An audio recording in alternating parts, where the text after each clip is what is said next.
Ay, minsan dito, no?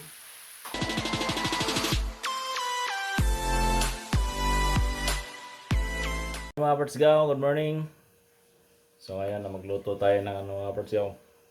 Um,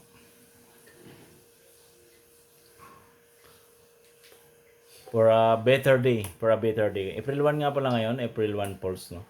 So, bakit nga tinatawag bang ganun ngayon? So, kung better ka ngayong April 1, so mas lalamangan natin pagiging better mo mga Pertsgaw. Bagay na bagay ito sa yung ulam na to. It's better time.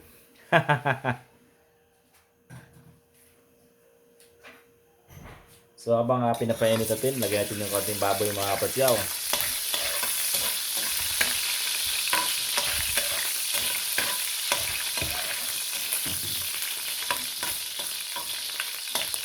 Lagyan lang natin siya ng mantika. So, itong lutuin ko nga palang ulam ay talagang paborito to ng misis ko mga Pertsgaw. So, nag-request na naman. Na-miss na raw niya yung luto ko. Sana all. Kayo ba? Na-miss rin ba yung luto ng mga misis niyo dyan? So, simpleng-simpleng ulam lang to mga Pertsgaw. Lagay ito itong niluluto. Tawagan ko lang siya ng kaunting baboy.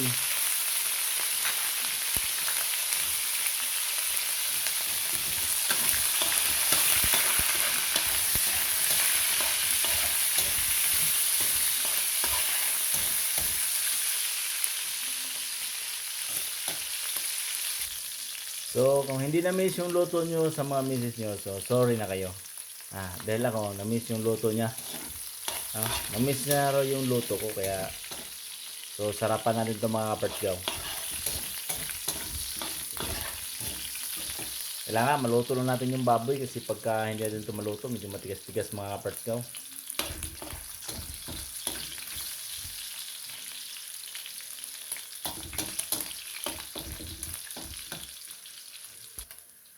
Napaka-simpleng ulam lang nito mga Pertsgaw. Sa mga bago pa lang sa aking channel dyan, huwag nyo sana kalimutang mag-follow or mag-like mo lang mga Pertsgaw. Maraming salamat nga pala. So sa mga bagong followers natin dyan, sana ay magpatuloy lang kayo sa pagsubaybay ng aking mga video.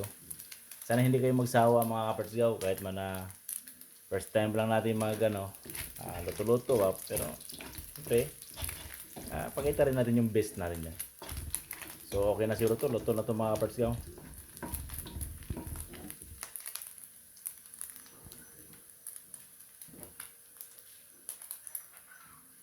O nalagyan na natin yung bawang or sibuyas kung ano ba yung unahin nyo sa pag-isa. Wala namang nagsabi na kung mauna ba ang sibuyas or bawang mga Pertsgaw. So yan, golden brown, okay na yan. So mix natin yung sibuyas.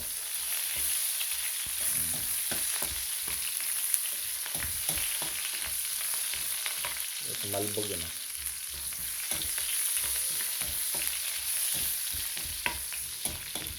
Kung hindi pa kayo marunong magluto nito mga Pertsgaw, so subukan nyo rin magluto rin ng mga ganito para at least ma-impress na yung mga misis natin dyan, yung mga ano man lang ba, gustuhan man lang yun ng mga misis nyo nagluluto kayo.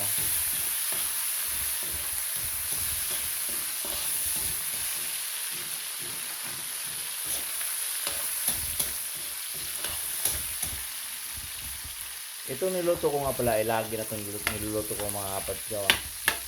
Huwag better nga ito eh. Mamaya better ka ngayon kasi pwedeng pwede ito.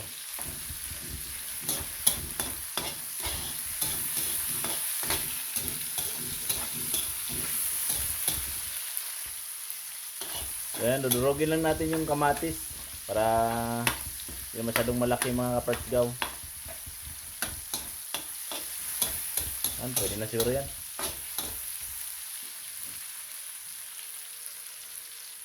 Tapos siyempre yung mga pang-better natin. Yan ang better natin, oh. Better yan mga Pertsgaw. It's a better yan, it's a better.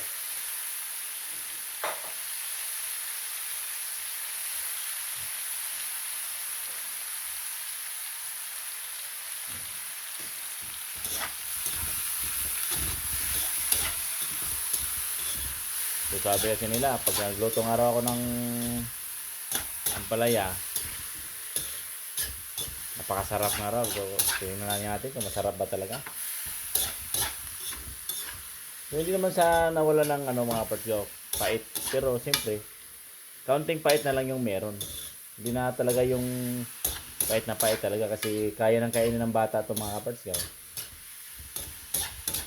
Hindi ko lang alam kung sa iba, kung magluluto ng ampalaya, sabi nila, ito nilagyan nila ng asin, mapait pa rin. Pero, imposible na yun, di ba? At sarap.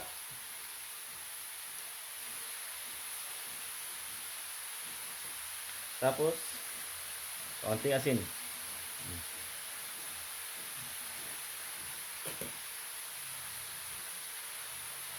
Gawin lang natin yung mga parts gaw.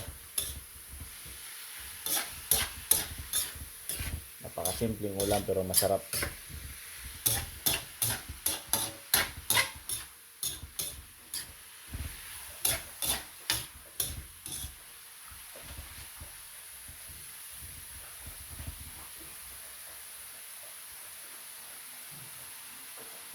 So palutungin lang natin yung ampalaya. So ito na mga parts gaw oh. Parang medyo malambot-lambot itong natin ampalaya. So lalagyan na natin ito ng egg yolk. So dalawang itlog itong gagamitin natin mga parts gaw.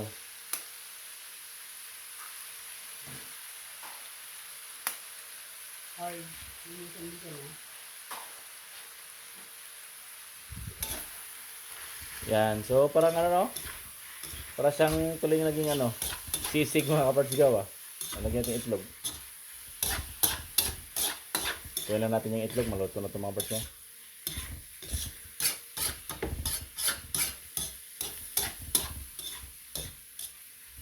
Ano ba kasi, paborito kasi namin itong ampalaya. Kaso lang kasi, minsan lang ako nakakapagluto ngayon dahil kasi sa schedule mga parts ko, pag pang umaga ako, di ako makapagluto ng ganito.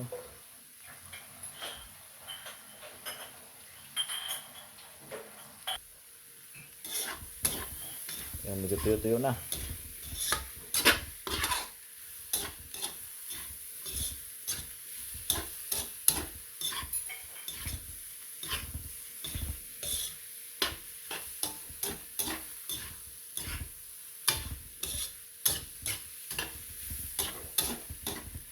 So ngayon, tatawagin ko na yung misis ko para tumikim na siya mga parts ko.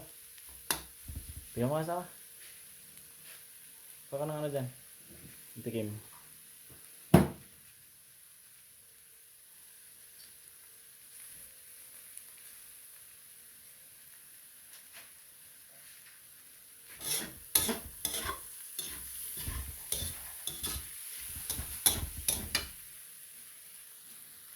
Ano? Lasa? Sarap? Ayun. Sarap nga rin mga parts ko. Paano ba yan? So, andito na yung video natin. At hindi pala kasi ako kakain mga parts ko dahil aantayin ko pa yung mga anak ko. Nasa school pa kasi. So, sana nagustuhan nyo itong video yung ginawa ko at sana matutunan nyo rin kung paano magluto ng ganito mga parts ko. Napaka-easy lang. So, ganito na lang ulit. Pero salamat. Bye-bye.